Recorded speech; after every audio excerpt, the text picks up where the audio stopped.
आज जरा आपको ये भी बताएंगे सियासत के हवाले से, चूंकि जम्मू कश्मीर के अंदर लगातार एक ऐसा मामला है जो गरमाया हुआ है। और बात करेंगे जम्मू कश्मीर की मौजूदा हुकूमत या फिर हिज़्ब इख्तिलाफ जमात PDP की, दोनों के दरमियान लगातार बयानबाजियां हो रही हैं। और इस बीच में जहां पर वज़ीर आलम उमर अब्दुल्ला की जानिब से कल ये कहा गया था कि जो PDP के दौर में बैकडोर एंट्रीज हुई हैं उनका खुलासा वो जल्द करने जा रहे हैं, उस पर आज फिर से एक बार PDP सदर महबूबा मुफ्ती की जानिब से पलटवार कर दिया गया। आपको बता दें, महबूबा मुफ्ती का उमर अब्दुल्ला को चैलेंज किया गया है, सबूत हैं तो बीजेपी को दे दीजिए।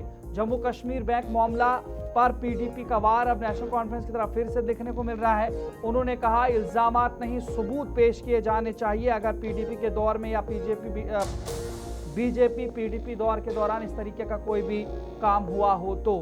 पीपल्स डेमोक्रेटिक पार्टी की सदर महबूबा मुफ्ती ने आउटसोर्सिंग और जम्मू कश्मीर बैंक में मुबैना बेज़ाब्तियों के मामले पर हुकूमत को तनकीद का निशाना बनाते हुए कहा कि अगर वज़ीर आलम उमर अब्दुल्ला के पास बैंक में धांधली से मुतालिक कोई ठोस सबूत मौजूद हैं तो उन्हें ये शवाहिद भारतीय जनता पार्टी के हवाले करने चाहिए, ताकि उनकी बुनियाद पर उनके खिलाफ तहकीकात का आगाज़ किया जा सके।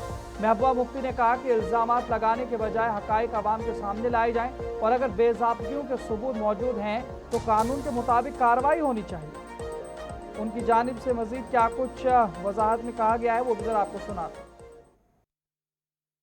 उमर साहब इनकार नहीं करते हैं इस चीज से।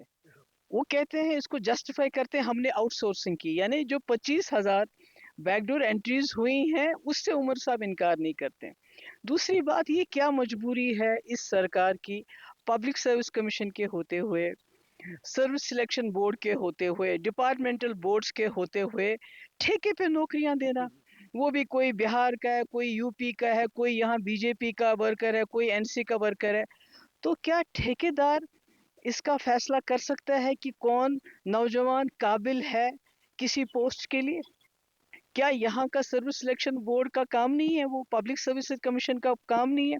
क्या जो डिपार्टमेंटल हेड्स हैं वो इसका फैसला नहीं कर सकते? मुझे बताइए, एक ठेकेदार है, वो कैसे फैसला करे? उसमें रिटन टेस्ट कहाँ होगा, उसमें इंटरव्यूज कौन लेगा, उसका क्राइटेरिया क्या होगा? तो आपको शायद अंदाजा नहीं है, जब से ये सिलसिला शुरू हो गया है, गांव गांव में जगह जगह दलाल घूम रहे हैं। इसको खुदा ना खास्ता इन पे कोई हम नेशनल कॉन्फ्रेंस की सरकार पे कोई हम वैसे ही इल्जाम तराशी नहीं कर रहे हैं।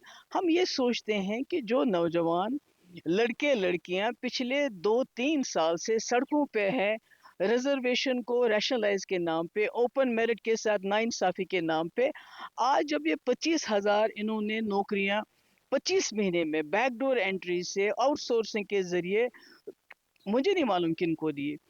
तो जब नौकरियां ही नहीं बचेंगे तो रिजर्वेशन क्लास को क्या देंगे, आप ओपन मेरिट को क्या देंगे? कितनी बड़ी नाइंसाफी है उनके साथ। दूसरी बात, जब वो कहते हैं जेके बैंक में, तो जेके बैंक में जो नौकरियां लगी हैं वो तो हजारों के तादाद में नहीं है, वो तो 400, 500, 700 होंगी। और उसमें तो बीजेपी पिछले 7 साल से लगी हुई है। वेरिफिकेशन किस चीज की बीजेपी करती है? वो ये नहीं करती है कि महबूबा मुफ्ती ने पैसा लिया है, उसने इसमें धांधली की है। अगर महबूबा मुफ्ती को पैसा लेना होता तो आज मैं यहाँ नहीं रहती, मैं भी गुपकार रोड में रह रही होती। दूसरी बात कि बीजेपी 7 साल से क्या वेरिफिकेशन कर रही है? कि उनका हम पे इल्जाम था कि ये मिलिटेंट लोग लगे हैं, उनके रिश्तेदार लगे हैं, स्टोन पेल्टर लगे हैं, पर आज तक उनको कोई सबूत नहीं मिला। अगर उमर साहब के पास कोई सबूत है कि मैंने जेके बैंक में कोई धांधली की है, कोई पैसा लिया हुआ है क्लास 4 की नौकरियां लगाने के लिए, उनको वो सबूत बीजेपी को देने चाहिए, एनडीए गवर्नमेंट को देने चाहिए। वो तो 7 साल से लगी हुई है, मेरी फाइलें देख रही है, कहीं से कुछ हमें मिले तो उनको तो आसानी हो जाएगी।